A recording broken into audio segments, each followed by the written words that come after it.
पाऊस पाऊस म्हणजे भरपूर पाऊस. इकडं पाणी बघा, उपलेटीसारखं पाणी आलं इथं. हे बघ, इकडे बघा कसं टप्प्याटप्प्यानं पाणी येतं.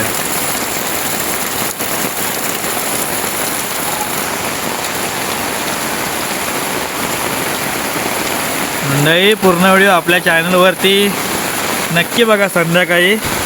आणि कोकणकर आजीसोबत घर बसल्या कोकण दर्शन नक्की करा. तुमच्याकडे पण पाऊस पडतोय का कमेंट करून नक्की सांगा. आम्हाला पण गारडला आहे.